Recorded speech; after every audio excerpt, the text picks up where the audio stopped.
Hi everyone, thank you for coming back to my channel. In this video, I'd like to discuss the different branches of the global deep state and their New World Order agenda.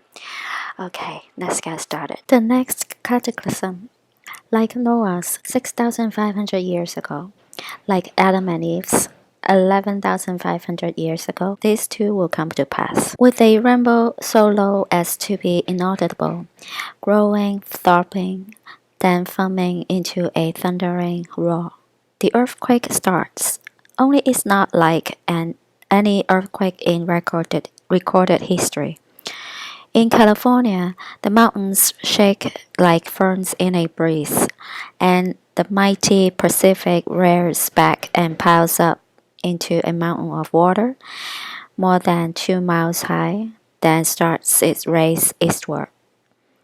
With the force of 1,000 armies, the wind attacks, ripping, shredding everything in its supersonic bombardment. The unbelievable mountain of Pacific seawater follows the wind eastward, burying Los Angeles and San Francisco as if they were but grains of sand. Nothing but nothing stops the relentless, overwhelming onslaught of wind and ocean. Across the continent, the 1,000-mile-per-hour wind wreaks its unholy vengeance everywhere, mercilessly, unceasingly.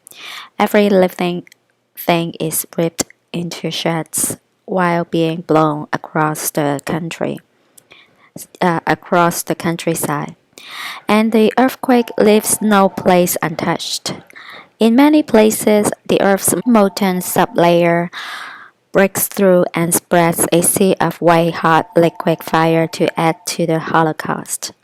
Within 3 hours, and the fantastic wall of water moves across the continent, burying the wind-ravaged land under 2 miles of seething water coast to coast.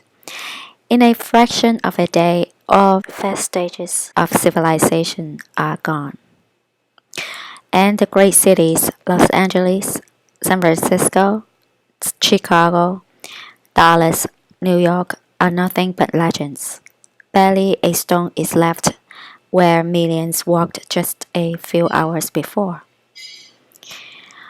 A few lucky ones who managed to find shelter from the screaming wind on the lee side of Pikes Peak watch the sea of molten fire break through the quirking valleys below. The raging waters follow, piling higher and higher, steaming over the molten earth fire and rising almost to their feet. Only great mountains such as this one can withstand the cataclysmic onslaught. North America is not alone in her death throes. Central America suffers the same cannonade, wind, earth fire, and inundation. South America finds the Andes not high enough to stop the cataclysmic violence pounded out by nature in her berserk rage. In less than a day, Ecuador, Peru, and western Brazil are shaken madly by the devastating earthquake, burned by molten earth fire, buried under cubic miles of torrential Pacific seas, and then turned into a frozen hell.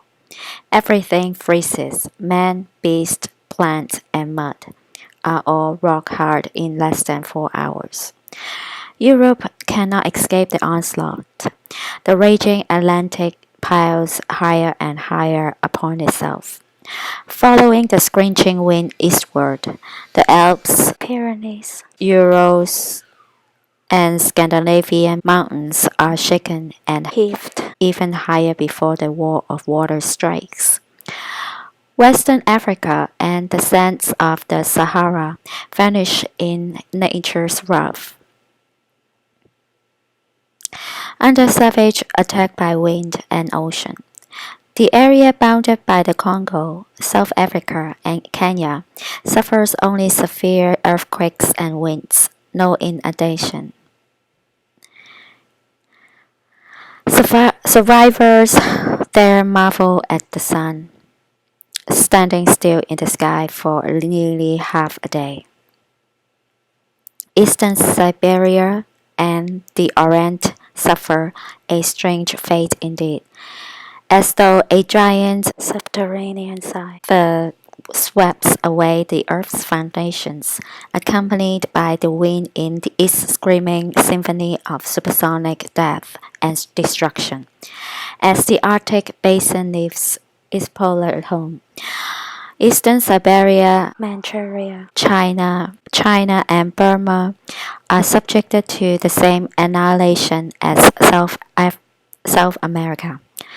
Wind, earth fire, inundation, and freezing. Jungle and jungle animals are shattered to ribbons by the wind, piled into mountains of flesh and bone, and buried under avalanches of seawater and mud. Then comes the terrible, paralyzing cold. Not man, nor beast, nor plant, nor earth is left unfrozen in the entire Eastern Asian continent, most of which remains below sea level.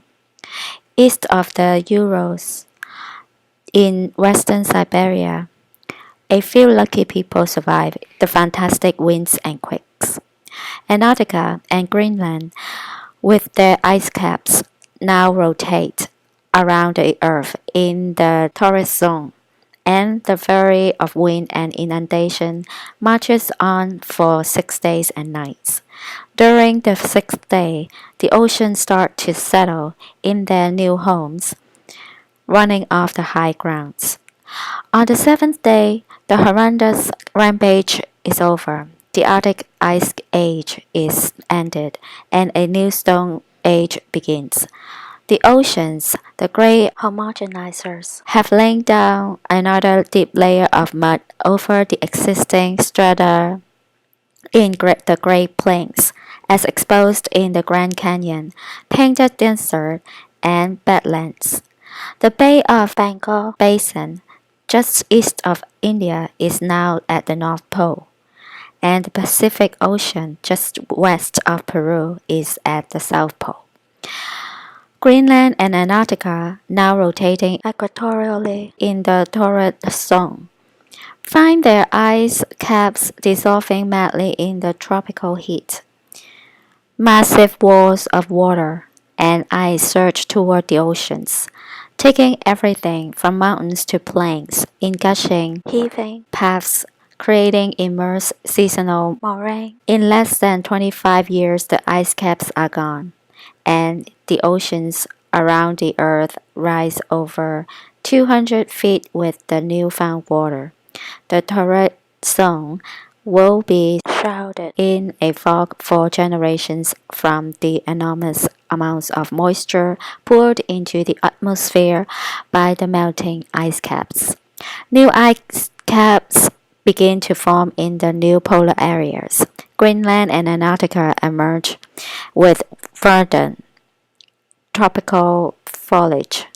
Australia is the new unexplored continent in the north temperate zone, with only a few handfuls of survivors populating its fastnesses.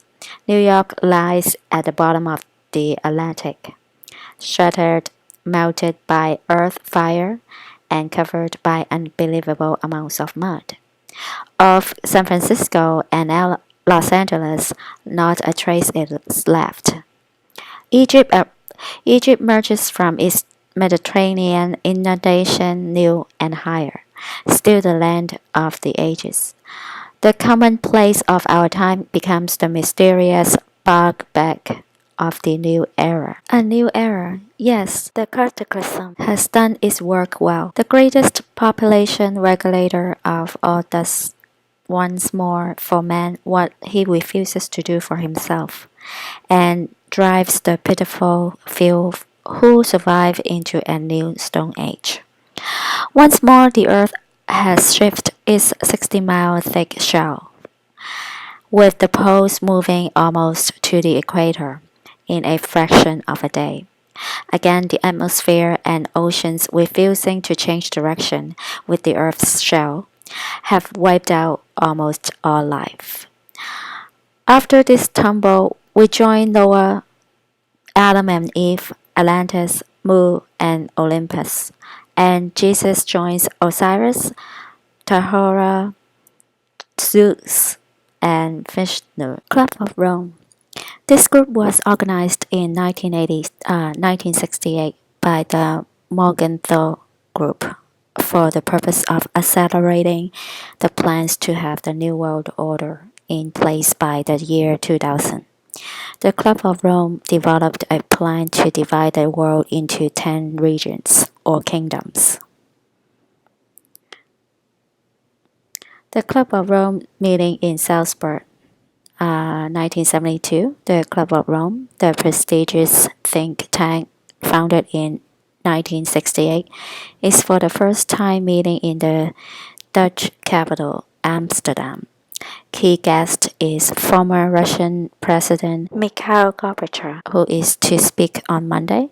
Other guests include Queen Beatrix, former Dutch Prime Minister Ruud Lubbers, and Environment Minister Jacqueline Kramer. The think tank, which comprises economists, scientists, politicians, and business people, meets once a year to discuss environmental pollution, the depletion of the natural resources, and the growth of the world population.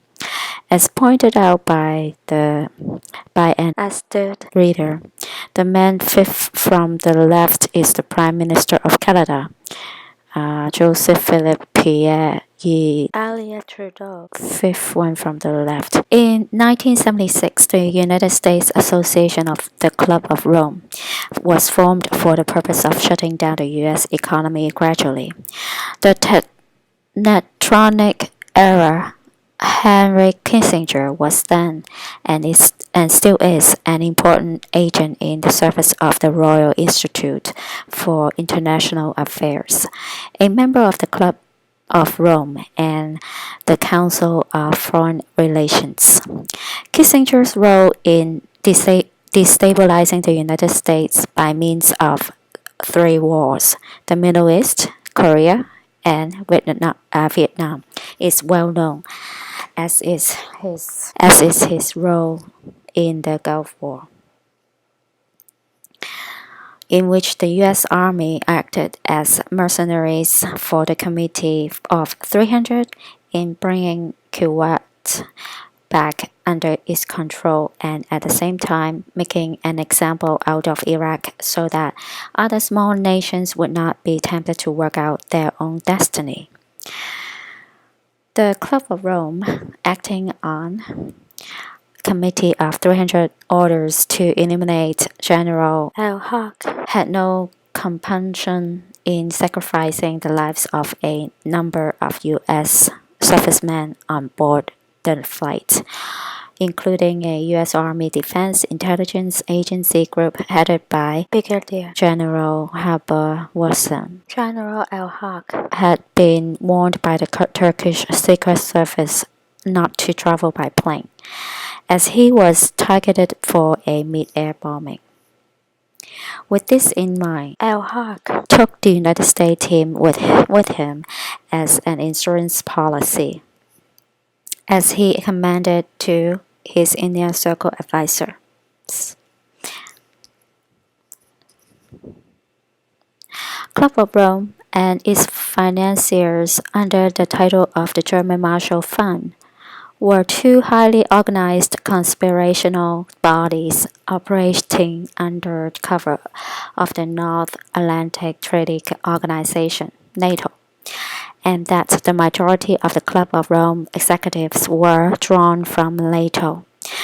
The Club of Rome formulated all of what NATO claimed as its policies and, through Through the activities of Committee of 300 member Lord Carrington was able to split NATO into two factions, a political left-wing power group and its former military alliance. The Club of Rome is still one of the most important foreign policy arms of the Committee of 300, and the other being the Bilderbergers. It was put together in 1968 from hardcore members of the original Morgenthau Group on the basis of a telephone call made by the late Aurelio Pecci for a new and urgent drive to speed up the plans of the One World Government, now called the New World Order. Pecci's call was answered by the most subversive future planners drawn from the United States, France, Sweden, Britain, Switzerland, and Japan that could be mustered. During the period 1968 to 1972, the Club of Rome became a cohesive entity of new scientists, globalists, future planners, and internationalists of every strip. As one delegate put it, we became Joseph's coat of many colors. Becky headed the Atlantic Institute's Economic Council for 3 decades, while he was the chief executive officer for Giovanni Agnelli's Fiat Motor Company. Agnelli are a member of an ancient Italian black nobility family of the same name, is one of the most important members of the Committee of the 300. He played a leading role in development projects in the Soviet Union. The Club of Rome is a conspiratorial umbrella organization, a marriage between Anglo-American financiers and the old black nobility families of Europe, particularly the so-called nobility of London, Venice, and Genoa. The key to the successful control of the world is their ability to create and manage savage economic recessions and eventual depressions. The Committee of 300 looks to social convulsion on a global scale, followed by depressions as a softening up technique for bigger things to come. As its principal method of creating masses of people all over the world who will become its welfare recipients of the future. The committee appears to base much of its important decisions affecting mankind on the philosophy of Polish aristocrat Felix Jasinski, who regarded mankind as being slightly above the level of cattle. As a close friend of British intelligence agent Sidney Riley, he often confided in Riley during his drinking bouts. Jasinski was, of course, the beast who ran the Red Terror apparatus. He once told Riley, while the two were on a drinking binge, that man is of no importance. Look at what happens when you starve them. He begins to eat his dead companions to stay alive. Man is only interested in his own survival. That is all that counts. All the Spinoza stuff is a lot of rubbish. With regard to the Third World, the Club of Rome's Harlan Cleveland prepared a report which was the height of cynicism at the time. Cleveland was the United States ambassador to NATO. Essentially, the paper said it would be up to the Third World nations to decide among themselves which populations should be eliminated. As Paki later wrote, damaged by conflicting policies of 3 major countries and blocs, roughly patched up here and there, the existing international economic order is visibly coming apart at the seams. The prospect of the necessity of the recourse to triage. Deciding who must be saved is a very grim one indeed. But if lamentably events should come to such a pass, the right to make such decisions cannot be left to just a few nations, because it would lend themselves to ominous power over life of the world's hungry. The Tetronic era. The Club of Rome commissioned Siebertnik, Carter's national security advisor, to write the Tetronic era. This is a post-industrial zero-growth plan designated in part to cripple U.S. industry in order to prepare us for the New World Order. NATO Club of Rome officials charged with urgent anti-Nasser action were Harlan Cleveland, Joseph Slater, Claiborne Pell, Walter Levy, George McGee, William Watts, Robert Strauhill, and Donald Lash. In May 1967, a meeting was organized by the Scientific and Technological Committee of the North Atlantic Assembly and the Foreign Policy Research Institute. It was called Conference on Transatlantic Imbalance and Collaboration, and it was held at Queen Elizabeth's palatial property in Dover, France. The basic purpose and intent of the conference at Dover was to end U.S. technological and industrial progress. Out of the conference came two books, one of which is mentioned herein, Brzezinski, Technotronic Era. The other was written by conference chairman Aurelio Pecci and entitled The Chasm Ahead. Pecci largely agreed with Brzezinski, but added that there would be chaos in a future world not ruled by a one-world government. The true story of the Bilderberg Group. For over 14 years, Daniel S.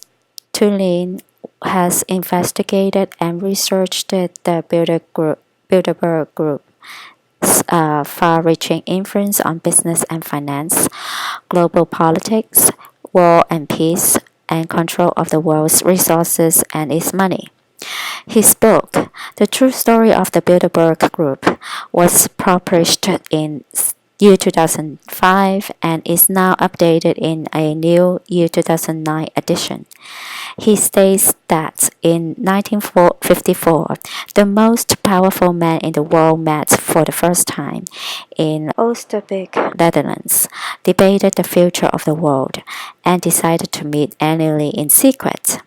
They called themselves the Bilderberg Group, with a membership representing a who's who of world power elites, mostly from America, Canada, and Western Europe, with familiar names like David Rockefeller, Henry Kissinger, Bill Clinton, Gordon Brown, Angela Merkel, Alan Greenspan, Ben Bernanke, Larry Summers, Tim Gardner, Lloyd Blackburn, George Soros, Donald Rumsfeld, Rupert Murdoch, other heads of state, influential senators, congressmen, and parliamentarians, Pentagon and NATO brass, members of European royalty, selected media figures, and invited others, some quietly by some accounts like Barack Obama and many of his top officials. Always well represented are top figures from the Council on Foreign Relations,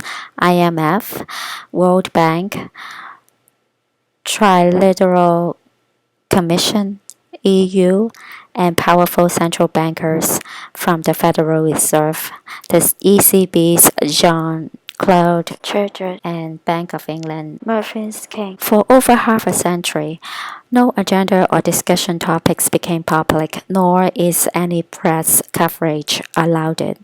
The few invited Fourth Estate attendees and their bosses are sworn to secrecy. Nonetheless, Estelund undertook an investigative journey that he became his life's work, he states. Slowly, one by one, I have penetrated the layers of secrecy surrounding the Bilderberg group. But I could not have done this without help of conscientious objectors from inside, as well as outside the group's membership. As a result, he keeps their names confidential.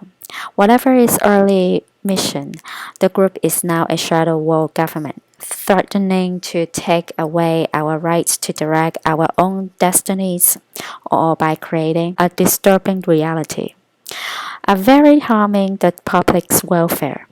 In short, Bilderbergers want to supplant individual nation-state sovereignty with an all-powerful global government corporate controlled and checkmated by militarized enforcement. Imagine a private club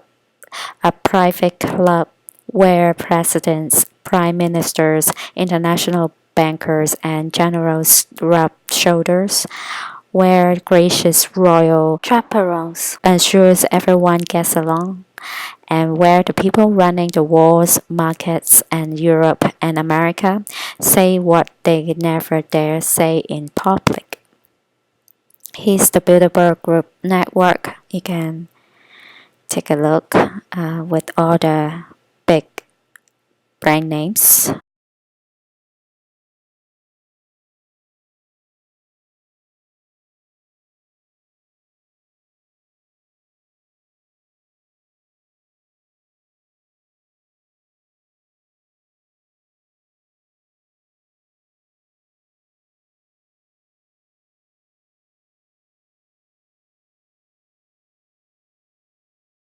Early in its history, Bilderbergers decided to create an aristocracy of purpose between Europe and the United States to reach consensus rule the world on matters of policy, economics, and overall strategy. NATO was essential for their plans to ensure perpetual war and nuclear blackmail to be used as necessary. Then proceed to loot the planet, achieve fabulous wealth and power, and crush all challengers to keep it. Along with military dominance, controlling the world's money is crucial, for with it comes absolute control, as the powerful 19th century Rothschild family understood. As the patriarch Amso Rothschild once said, "Give me control of a nation's money, and I care not who makes it laws." Bilderbergers comprise the world's most exclusive club. No one buys their way in. Only the group's steering committee decides whom to invite, and in all cases, participants are adherents to one well-ordered governance run by top power elites. The invited guests must come alone. No wives, girlfriends, husbands, or boyfriends. Personal assistants, meaning security, bodyguards, CIA, or other Secret Service protectors, cannot attend the conference and must eat in a separate hall. Also, the guests are explicitly forbidden from giving interviews to journalists or divulge anything that goes on in meeting. Host governments provide overall security to keep away outsiders. One third of attendees are political figures. The others are from industry, finance, academia, labor, and communications. Meeting procedure is by Chatham House rules, letting attendees freely express their views in a relaxed atmosphere, knowing nothing said will be coded or revealed to the public. Meetings are always frank, but do not always conclude with consensus. Membership consists of annual attendees, around 80 of the world's most powerful, and others only invited occasionally because of their knowledge and involvement in relevant topics. Those, those most valued are asked back, and some first timers are chosen for their possible later usefulness. Arkansas Governor Bill Clinton, for example, who attended in 1991, there David Rockefeller told him why the North American Free Trade Agreement was a Bilderberg priority and that the group needed him to support it. The next year, Clinton was elected president, and on January 1st, 1994, NAFTA took effect. Numerous other examples are similar, including who gets chosen for powerful government, military, and other key positions. Bilderberg objectives. The group's grand design is for one world government, world company with a single global marketplace policed by one world army and financially regulated by one world central bank using one global currency. Their wish list includes one international identify observing one set of universal values, centralized control of world populations by mind control, in other words, controlling world public opinion. A new world order with no middle class, only rulers and servants, and of course, no democracy.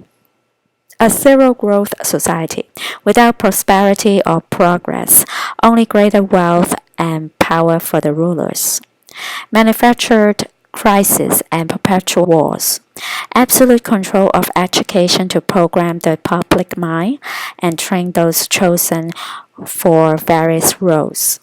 Centralized control of all foreign and domestic policies. One size fits all globally. Using the UN as a de facto world government imposing a UN tax on world citizens. Expanding NAFTA and WTO globally. Making NATO a world military. Imposing a universal legal system.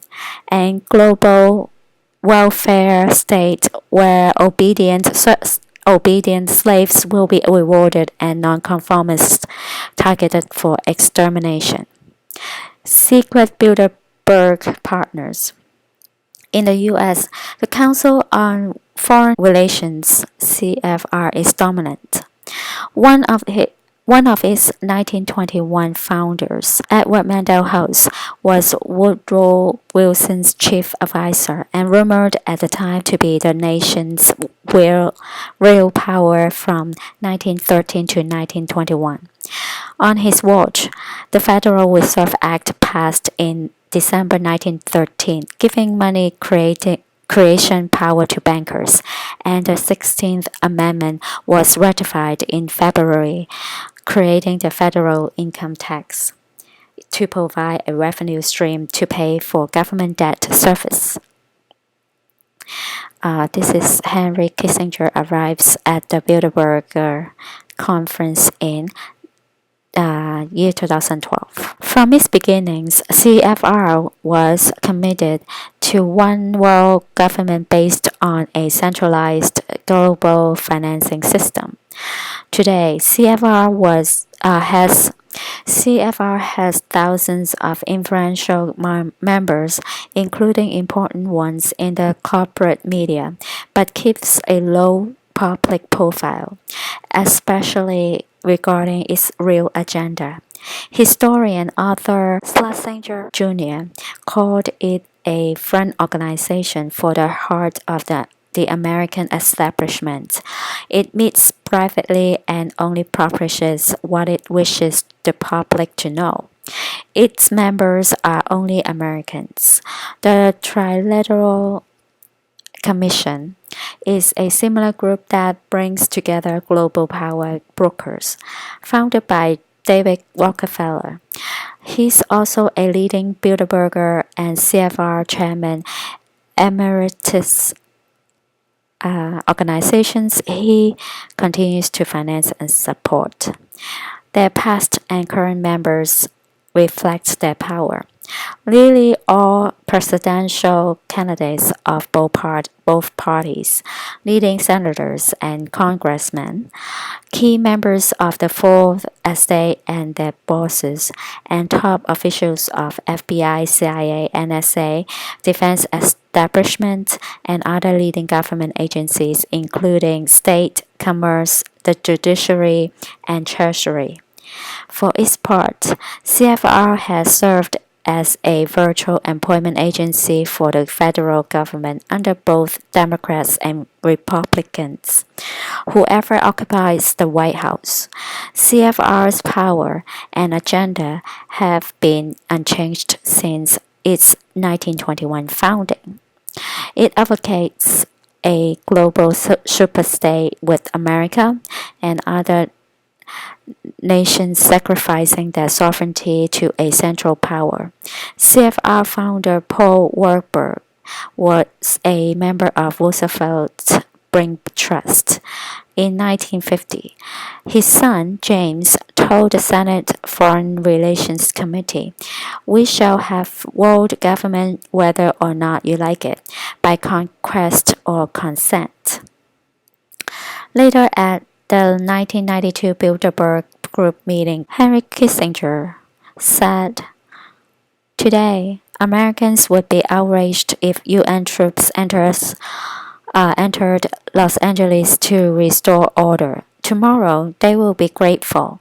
This is especially true if they were told there was an outside threat from beyond, whether real or promulgated, that threatened our very existence.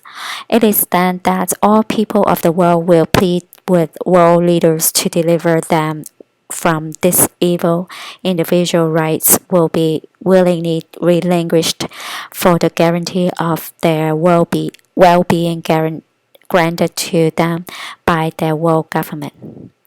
CFR planned a new world order before 1942, and the UN began with a group of CFR members called the Informal Agenda Group. They drafted the original UN proposal, presented it to Franklin Roosevelt, who announced it publicly the next day. At its 1945 founding, CFR members comprised over 40 of the U.S. delegates. According to Professor G. William Dumphoff, author of Who Rules America, the CFR operates in small groups of about 25, which bring together leaders from the 6 conspirator categories: industrialists, financiers, ideologues, military professional specialists, lawyers, medical doctors, etc., and organized labor. For detailed discussions of specific topics in the area of foreign affairs, Domhoff added, "The Council on Foreign Relations, while not financed by government, works so closely with it that it is difficult to distinguish council action stimulated by government from autonomous actions. Its most important sources of income are leading corporations and major foundations, the Rockefeller, Carnegie, and Ford Foundations, to name 3, and they are directed by key corporate officials. Dominant media partners. Former CBS News President Richard Salant explained the major media's role. "Our job is to give people not what they want, but what we decide they ought to have. CBS and other media giants control everything we see, hear, and read. Through television, radio, newspapers, magazines, books, films, and large portions of the Internet.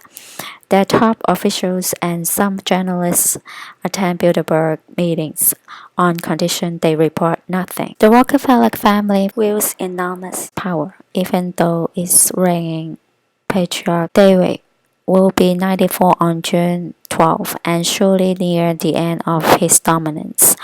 However, for years, the Rockefellers, led by David, gained great influence over the media.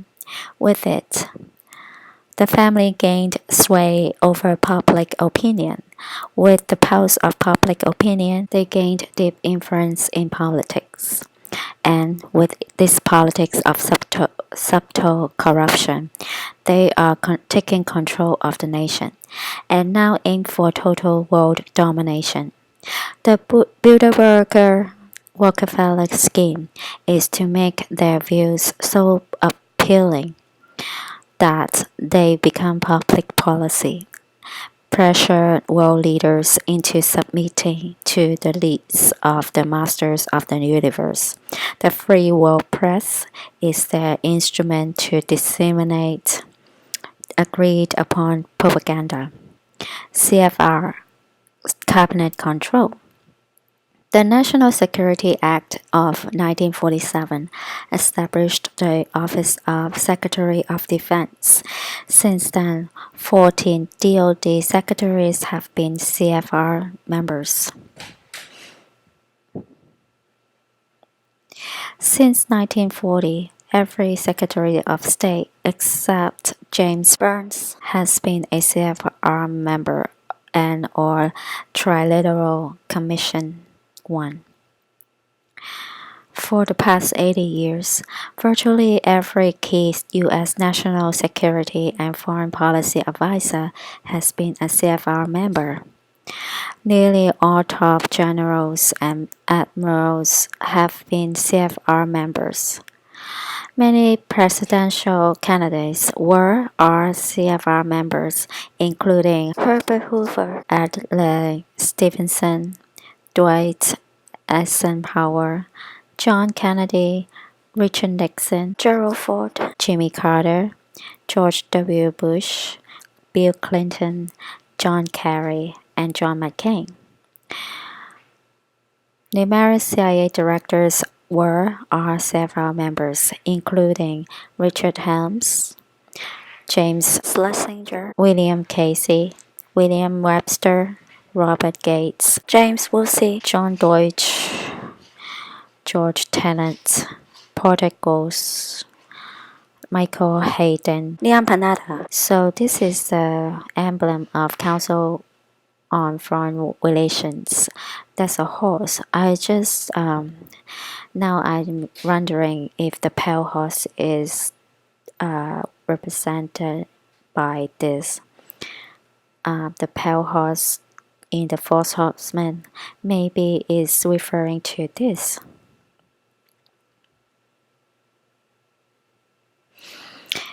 Many Treasury secretaries were or are CFR members, including Douglas Dillon, George Shue, William Simon, James Baker, Nicholas Brady, Lloyd Bernstein, Robert Rubin, Henry Paulson, and Tim Geithner. When presidents nominate Supreme Court candidates, the CFR's Special Group Secret Team or advisors vets them for acceptability. Presidents, in fact, are told who to appoint, including designees to the High Court and most lower ones, programming the public mind.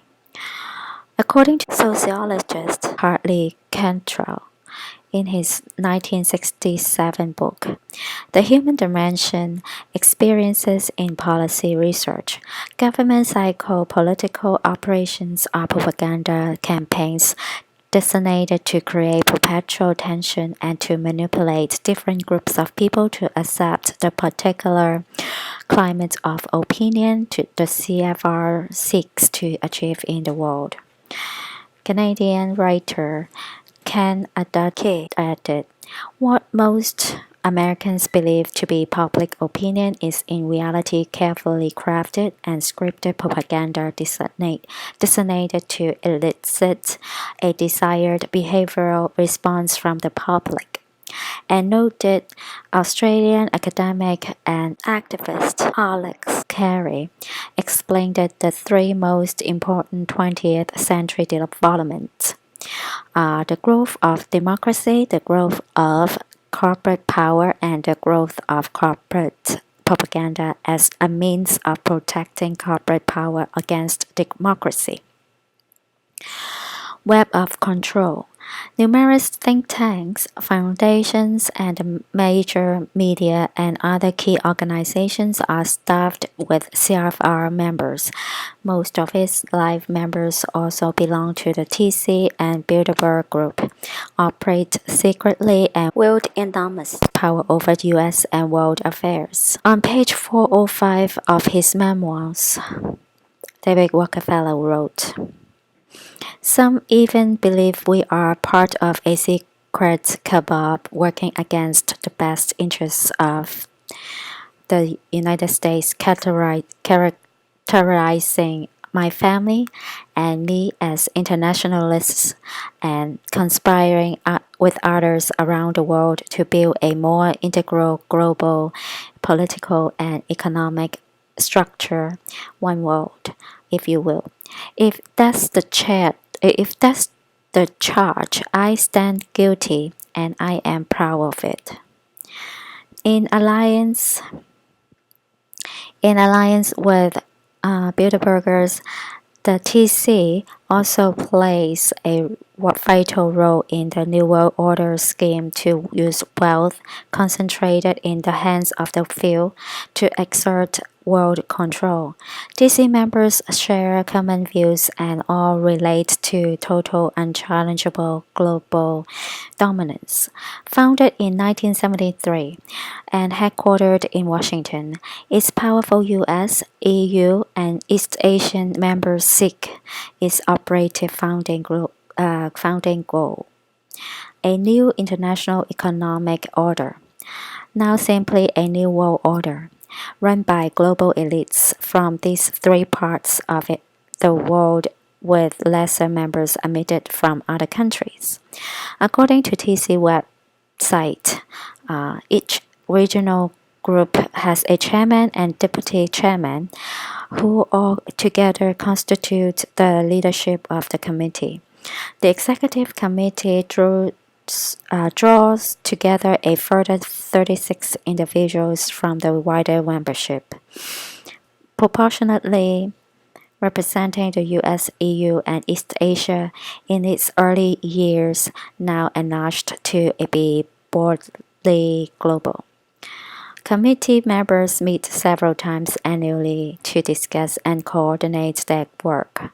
The executive committee chooses members, and at any time around 350 belong for a 3-year renewable period. Everyone is a consummate insider with expertise in business, finance, politics, the military, and the media, including past presidents, secretaries of state, international bankers, think tank and foundation executives, university presidents, and selected academics and former senators and congressmen, among others. Although its annual reports are available for purchase, its inner workings, current goals, and operations are secret, with good reason. Its objectives harm the public, so mustn't be revealed.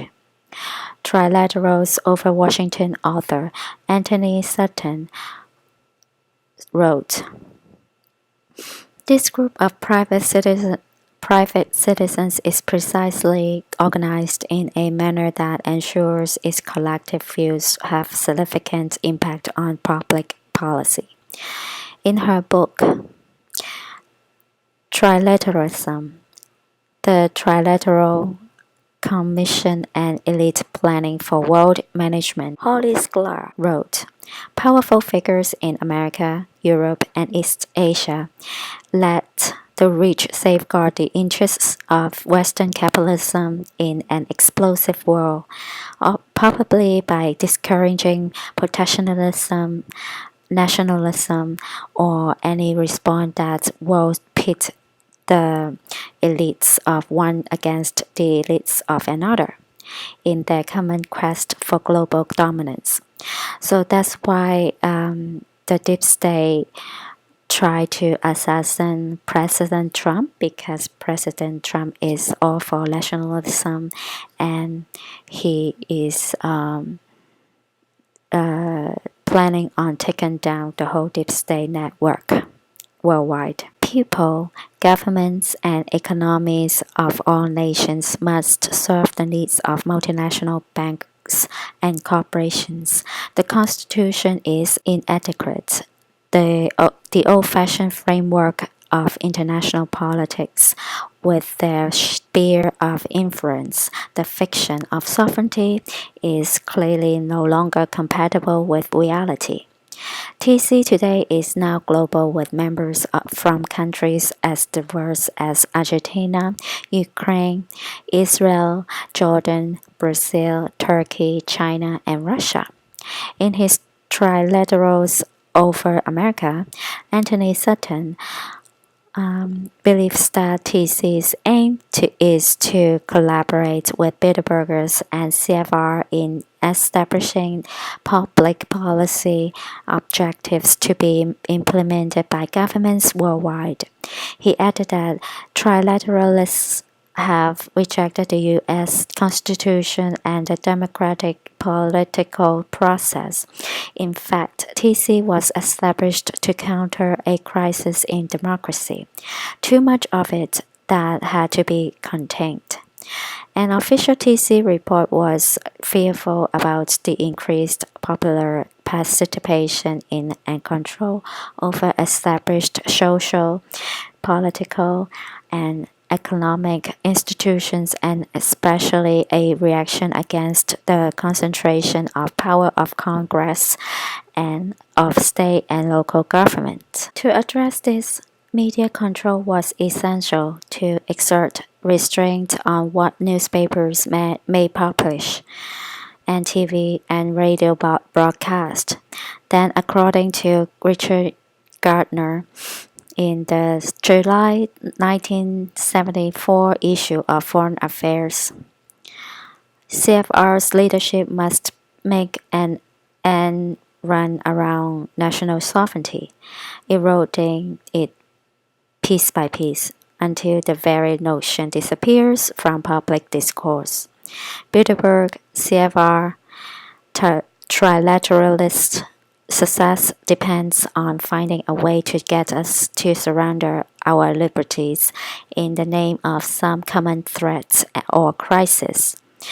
The foundations, educational institutions, and research think tanks supported by these organizations oblige by financing so-called studies, which are then used to justify their very excess. The excuses vary, but the target is always individual liberty, our liberty, and much more.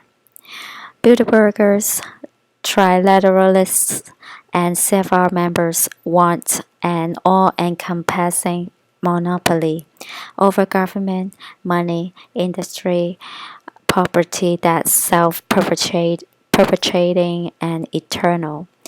In Confessions of a Monopolist, 1906, Frederick C. Howe explained its workings in practice. The rules of big business get a monopoly. Let society work for you. So long as we see all international revolutionaries and all international capitalists as implacable enemies of one another, then we miss a crucial point. A partnership between international monopoly capitalism and international revolutionary socialism is for their mutual benefit. In Rockefeller File, Gary Allen wrote, by the late 19th century, the Indian sanctums of Wall Street understood that the most efficient way to gain a monopoly was to say it was for the public good and public interest. David Rockefeller learned the same thing from his father, John D. Jr., who learned it from his father, John D. Sr. They hated competition and relentlessly strove to eliminate it. For David, on a global scale through a new world order, in 1970s and 1980s, trilateralists and CFR members collaborated on the latter's 1980 project, the largest ever CFR initiative to steer world events toward a particular desirable future outcome involving the other integration of the economy. Why so is the question. Because by the 1950s and 1960s, worldwide industrial growth meant more competition. It was also a model to be followed and had to be strangled in the cradle or at least greatly contained.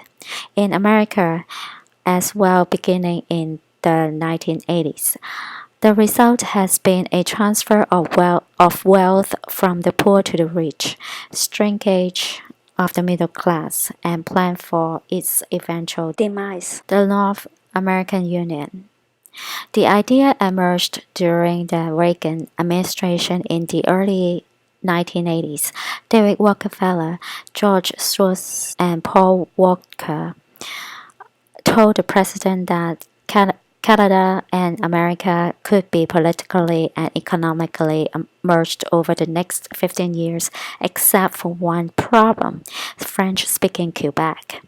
Their solution: elect a Bilderberg-friendly prime minister, separate Quebec from the other provinces, then make Canada America's 51st state. It almost worked, but not quite when a 1995 secession referendum was defeated, 50.56% to 49.44%, but not the idea of the merger. So refer back to the NAFTA. That's why President Trump is trying to modify that agreement because it has been damaging the U.S. economy.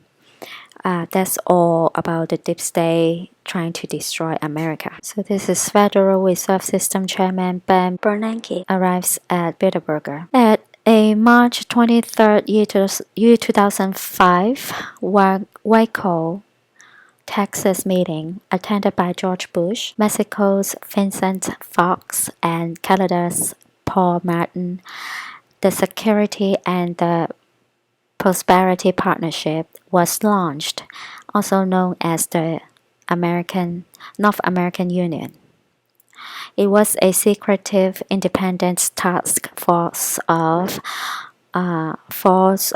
North America Agreement, a group organized by the Canadian Council of Chief Executives, the Mexican Council on Foreign Relations, and CFR with the following aims: circumventing the legislatures of 3 countries and their constitutions, suppressing public knowledge or consideration, and proposing greater U.S., Canadian, and Mexican economic, political, social, and security integration with secretive working groups formed to devise non-detectable, not voted on agreements to be binding and unchangeable. In short, a corporate coup d'etat against the sovereignty of 3 nations, enforced by hardline militarization to suppress opposition. That's why the deep state has been opposing the war dispute between U.S. and Mexico because they don't want sovereignty. They want to break through Canada, U.S., and Mexico, these three nations, and become one. If enacted, it will create a borderless North America, corporate controlled, without barriers to trade or capital flows for business giants, mainly US ones, and much more. America's access to vital resources, especially oil and Canada's fresh water. Secretly, over 300 SPP initiatives were crafted to harmonize the continent's policies on energy, food, drugs, security, immigration, manufacturing, the environment, and public health, along with militarizing three nations for enforcement. SPP represents another step toward the Bilderberg trilateralist CFR goal for world government, taking it one step at a time. A united Europe was another the result of various treaties and economic agreements. The December 1951 Six-Nation European Coal and Steel Community, the March 1956 Six-Nation Treaty of Rome establishing the European Economic Committee. Also, the European Atomic Energy Commission by a Second Treaty of Rome. The October 1957 European Court of Justice to settle regional trade disputes. The May 1960 Seven-Nation European Free Trade Association. The July 1967 European Economic Community, merging the ECSC, EAEC, and EEC together in one organization.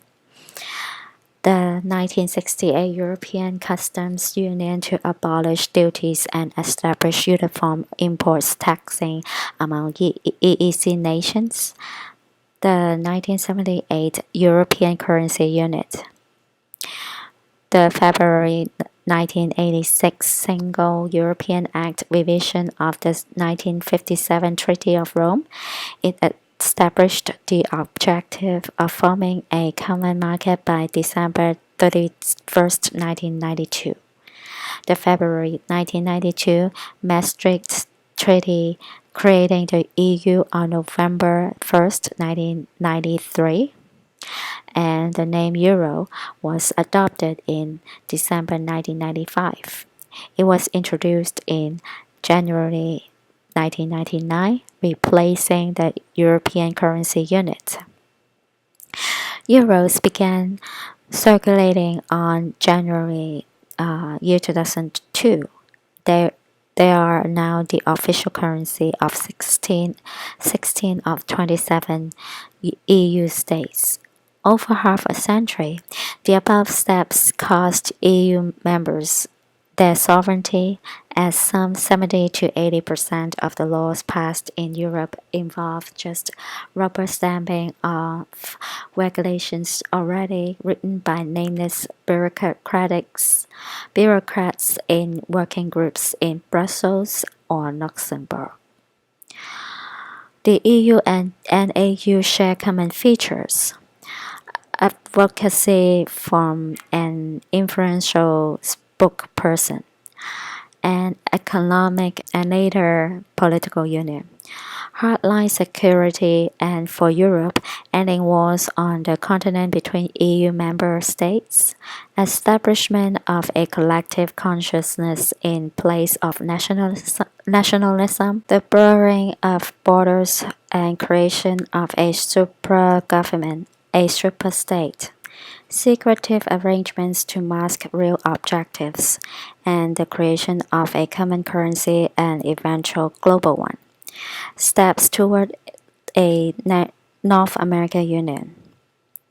So they wanted to create a North American Union is exactly the same as European Union here in the United States with Mexico and Canada. So that that's three countries become one. They break our border become borderless, and that's how they want to do so that it's easier for them to control us politically, economically, and in all areas. And of course, the wealth transfer from poor to rich make it easier for them to destroy us and destroy the middle class. The October 4, 1988 Free Trade Agreement between the US and Canada finalized the previous year. At the 1991 Bilderberg meeting, David Rockefeller got Governor Bill Clinton's support for NAFTA if he became president. On January 1st, 1994, with no debate under fast track rules, Congress approved WTO legislation. In December 1994, at the first summit of the Americas, 34 hemispheric leaders committed their nations to a free trade of the Americas Agreement (FTAA) by year 2005. On July 4, year 2000, Mexican President Vincent Fox called for a North American common market in 20 years. On February year 2001, the White House published a joint statement from George Bush and Vincent Fox called Guanajuato Proposal. It was for a U.S.-Canada-Mexico Prosperity Partnership. In September year 2001, September year 2001 is right before September 11. Bush and Fox agreed to a Partnership for Prosperity initiative. The September 11, year 2001 attack gave cover to including security as part of a future partnership. On October 7, year 2001, a CFA meeting highlighted the future of North American integration in the wake of terrorist attacks. For the first time, security became part of a future partnership for prosperity. Also, Canada was to be included in a North American agreement.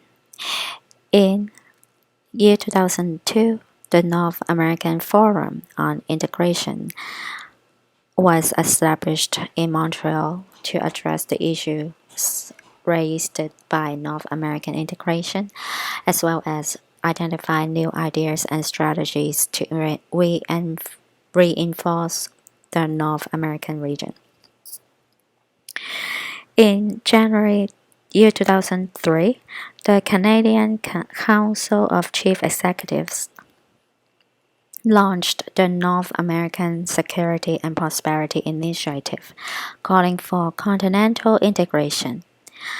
In April year 2004, Canadian Prime Minister Paul Martin announced the nation's first ever national security policy called Securing an Open Society. On October 15, year 2004, CFR established an independent task force on the future of North America for a future continental union. In March year 2005, a CFR report titled Creating a North American Community called for continental integration by year 2010 to enhance prosperity and opportunity for all North Americans. On March 23, year 2005, in Waco, Texas, America, Canada, and Mexico leaders launched the Security and Prosperity Partnership, aka North American Union. And now we can conclude that the global deep state is a representative of the New World government, New World Order, and they have been trying to destroy our sovereignty, our liberty, and our prosperity. So that's why when President Trump has got elected, it was a surprise for them, and the plan to have the Third World War in year 2017, when if Hillary got elected, and at the same time they would destroy the world economy and directly push us into the Antichrist reign, which is the mark of the beast, one world currency, one world religion, and borderless country, which is only one country in this on this planet. The past few years, President Trump and his Q team have been concurring against the deep state and taken down what have been done by them over the years. And that's why we are in the midst of war against not only flesh and blood, but also spiritually. And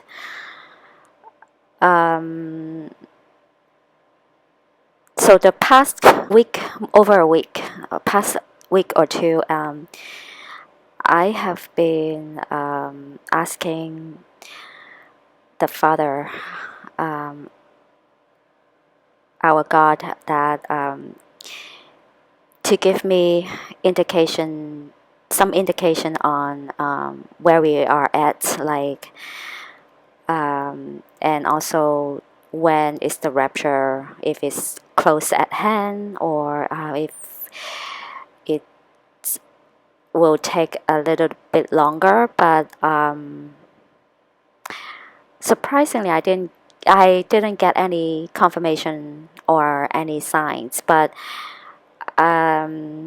so yesterday I went through the information that I found on the internet, and then revisit this article. And interestingly, this article fits in perfectly in this time frame, because I've got confirmation since yesterday or the past 2 days that we are at the last moment, very last moment, and all the warnings from God to the mass public over the past month.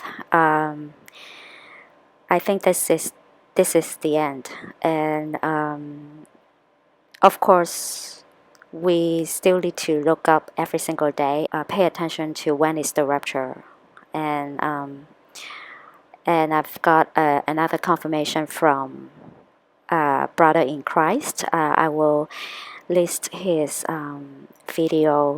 today's video in the description box, that I believe rapture is at hand finally. Anyway, so please go watch his latest video from today, and you will find out more information. And we are entering into the stage that President Trump is going to indict the top level, senior level in the cabal. Obama, Hillary, and Bill Clinton, etc. So we need to be vigilant because there must be at least one major false flag will be coming soon. So be careful, stay vigilant, and I'll talk to you guys in the next video because this is the part 1. There are more information coming up in the part 2. Okay, bye.